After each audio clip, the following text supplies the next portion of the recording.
Hi అండి. 'అరహర Veeramallu' trailer అయితే release అయిందండి. నాకైతే ట్రైలర్ చాలా బాగుంది.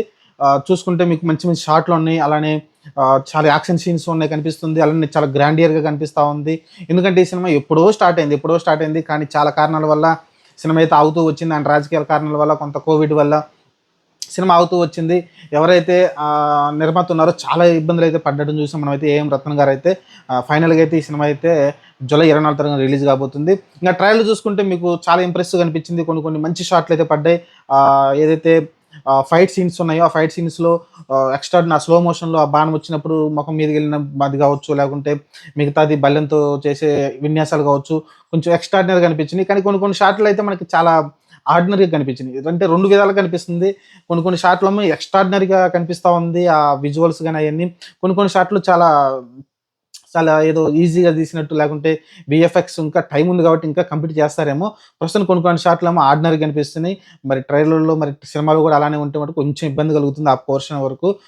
ఎందుకంటే ఏదైతే అతను చెప్తాడు కదా! వీరమల్లు మాట చెప్తే వినాలనేది మాట చెప్తాడు చూసావా? అక్కడ మనకి పవన్ కళ్యాణ్ గారి ఫేసు ఒక విధంగా వేరేలాగా కనిపిస్తా ఉంటుంది. కానీ వేరే షాట్‌లో చూసుకుంటే ఎక్స్ట్రార్డినరీగా మంచి అంటే మంచి కెమెరా వర్క్ ఉన్నట్టు, లేకుంటే మంచి విజువల్స్‌తో మొత్తం బ్యాక్‌గ్రౌండ్ అంతా ఎక్స్ట్రార్డినరీగా కనిపిస్తది. అది కొన్ని కొన్ని అయితే సరి చేసుకోవాల్సిన అవసరం అయితే ఉంటుంది. అలానే ఫైనల్ షాట్ కూడా మీరు చూసుకుంటే ఆ వోల్ఫ్ అనుకుంటా కదా! ఆ తోడేలు దగ్గర షాట్ కూడా కొంచెం పవన్ కళ్యాణ్ గారిది అంత షాట్ వీఎఫ్ఎక్స్ అంత సెట్ అయినట్టు కనిపించట్లేదు. చూడాలి, వీటన్నిటిని ఇంకా టైం 20 రోజులు ఉంది కాబట్టి వీటన్ని సరి చేస్తారేమో అనుకుందాం. కానీ మిగతా షాట్లు చూసుకుంటే మనం అనుకున్నట్టు ఒక చిన్న కథ కాదు, చాలా పెద్ద కథ ఇది. ఔరంగజేబు అదంతా, గోల్కొండ కోట, ఈ ఫోర్ట్ గురించి మొత్తం చాలా డీటెయిల్‌గా ఉంది. సినిమాలో కూడా చాలా పీరియాడిక్, అంటే చాలా గ్యాప్, అంటే చాలా లెంతీ సినిమాలా కనిపిస్తా ఉంది. అంతే, జస్ట్ ఏదో ఒక ఇన్సిడెంట్ చూసుకొని ప్యాకప్ చేసే సినిమాలా కనిపించట్లేదు. ఇంక మీరు చూసుకుంటే నిధి అగర్వాల్ చాలా గార్జియస్‌గా కనిపిస్తుందండి. చాలా బ్యూటిఫుల్‌గా ఉంది ఆ అమ్మాయి అయితే. ఆ జ్యువెలరీలో అమ్మాయి అయితే చాలా ఒక మంచి రాణి, అంటే ఒక రాణి ఎలా ఉండాలో ఆ హుందాతనం, ఆ క్యూట్‌నెస్ మొత్తం కనిపిస్తా ఉంది.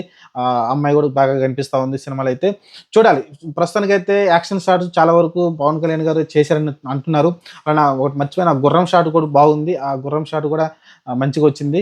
ఓవరాల్‌గా చూసుకుంటే ఒక పవన్ కళ్యాణ్ నుంచి మనం ఏదైతే ఆశిస్తామో ఆ స్టఫ్ అయితే కనిపించింది. ఇంకా బ్యాక్‌గ్రౌండ్ స్కోర్ చూసుకుంటే మనం అనుకుంటాం కదా!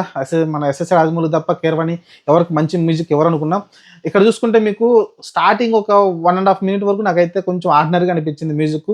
ఆ తర్వాత నుంచి మటుకు ఎక్స్ట్రార్డినరీ. 1:30 నిమిషం తర్వాత నుంచి ఆ లాస్ట్ వచ్చే 40, 50 నిమిషాల్లో వచ్చే మ్యూజిక్ అయితే, 1 మినిట్ వచ్చే మ్యూజిక్కు ఎక్స్ట్రార్డినరీ ఉంది. మంచి మ్యూజిక్ అయితే ఇచ్చాడు అక్కడైతే. చూద్దాం మరి సినిమాలో ఇంకా ఎంత ఇస్తాడో. యాక్చువల్‌గా హ్మ్. మనం ఫస్ట్ టైమ్ వచ్చిన ఒక గ్లింప్స్ చూసాం చూసారా? ఆ పైనుంచి దూకే సీను, బల్లెం తీసుకొని. ఆ షాట్‌లో వచ్చే బ్యాక్‌గ్రౌండ్ స్కోర్ అయితే ఎక్స్ట్రార్డినరీగా ఉంటుంది. ఇక్కడైతే కనిపించలేదు. మరి చూడాలి సినిమాలో ఉంటుందేమో అది సెపరేట్‌గా ట్రాక్ ఏమో. చూద్దాం మరి. ప్రస్తుతానికైతే బ్యాక్‌గ్రౌండ్ స్కోర్ పర్లేదనిపించింది. పవన్ కళ్యాణ్ గారి అపియరెన్స్ ఎక్స్ట్రార్డినరీగా ఉంది. నిధి అగర్వాల్ చూడటానికి చాలా గార్జియస్‌గా కనిపిస్తా ఉంది. ఓవరాల్‌గా అయితే ఒక మంచి ఇంప్రెస్ అయితే తీసుకుంది ట్రైలర్ అయితే. జస్ట్ ఏదో ప్యాకప్ చేసినట్టు కాకుండా సినిమాలో ఒక స్టామినా, దమ్మున్నట్టుగా కనిపిస్తా ఉంది. ఒక మంచి స్టోరీ కూడా పెట్టుకున్నారు ఈ సినిమాలో. చూద్దాం మరి. సినిమా ఇంగా టైం ఉంది కాబట్టి జస్ట్ ఒక 24 రోజులు, అంటే 20 డేస్ ఉంది ఇంకా. 24 తారీఖు అంటే సినిమా చూసినాక సినిమా ఎలా ఉందో మాట్లాడుకుందాం. ప్రస్తుతానికైతే కొన్ని కొన్ని షాట్‌లయితే ఆర్డినరీగా అనిపించినియి. ఆ షాట్‌లని వీఎఫ్ఎక్స్ నాకు తెలిసి సరి చేస్తే షాట్‌లు ఇంకా బ్రిలియంట్‌గా కనిపిస్తాయనిపిస్తుంది. చూద్దాం మరి ఏం జరగబోద్దో.